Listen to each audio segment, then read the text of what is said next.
ایک بدو آئے، ایک صحابی آئے، یا رسول اللہ میرا باپ میرے مال کو خرچ کر دیتا ہے، مجھ سے پوچھتا نہیں ہے۔ تو ہم نے کہا بلاؤ اسے۔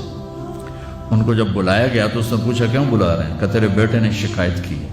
تو ان کو اتنا دکھ ہوا، انہوں نے چند اشعار پڑھے دل ہی دل میں، زبان پہ نہیں، دل ہی دل میں،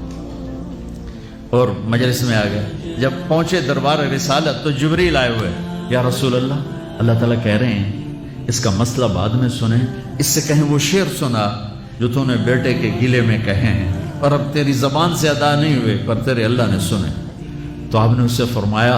اچھا بھی تیری گل تو میں بعد میں سنوں گا، تو پہلے وہ میں نے شعر سنا۔ انہوں نے کہا اشہد انک رسول اللہ، میں گواہی دیتا ہوں آپ اللہ کے رسول ہیں۔ یا رسول اللہ میں نے دکھ میں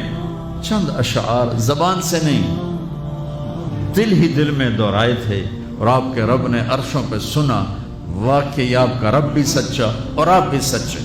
آپ نے کہا کیا کہا تھا؟ کہا میرے بیٹے جس دن تو پیدا ہوا ہم نے اس دن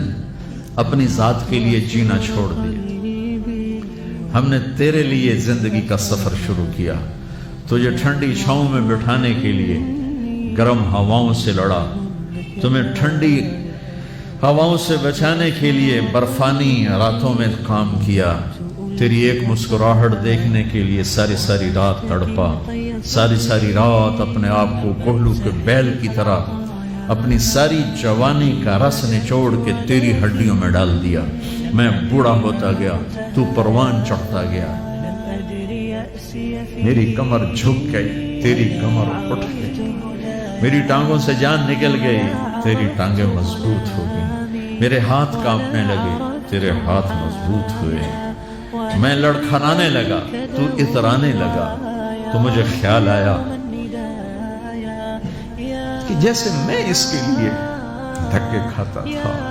اس کی زندگی کی دعائیں مانگتا تھا، اس کے لیے تڑپتا تھا، چلو آج میرا یہ سہارا بنے گا۔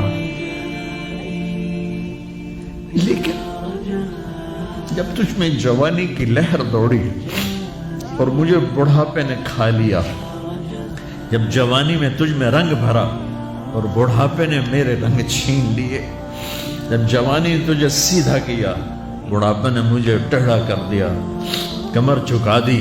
تو ایک دم تو مجھے ایسے گھور کے دیکھنے لگا، تیری آنکھیں ماتھے پہ چڑھ گئیں اور تو مجھے یوں دیکھنے لگا جیسے میں نوکر ہوں، تو باپ، تو مالک۔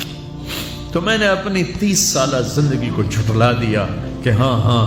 میں باپ نہیں ہوں، میں نوکر ہوں، یہ میرا سردار ہے، اگر یہ بیٹا ہوتا تو یوں تو نہ کرتا۔ اس نے میری راتوں کے تڑپنے کو بھلایا، میرے گرمی سردی سے لڑنے کو بھلایا، کولو کے بیل کی طرف میرے چکر کاٹنے کو بھلایا، اپنی خوشیوں کو دفن کر دیا اپنے سینے میں، قبرستان بنا دیا اپنے سینے کو، اپنی خواہشات کا اور اپنی خوشیوں کا، اور آج تو مجھ سے ایسے بات کرتا ہے جیسے میں نوکر ہوں اور تو میرا آقا ہے۔ اچھا میرے بیٹے میں نوکر سہی، تو سب، پر میں تیرا پڑوسی تو بندہ پڑوسی سے پوچھ ہی لیتا ہے کیا حال ہے، کوئی ضرورت تو نہیں، اتنا ہی پوچھ لیتے ہیں۔ دیکھو میں آج رو رہا ہوں، یہ بڑے دردناک اشعار ہیں، میری اردو میں اتنی وسعت نہیں ہے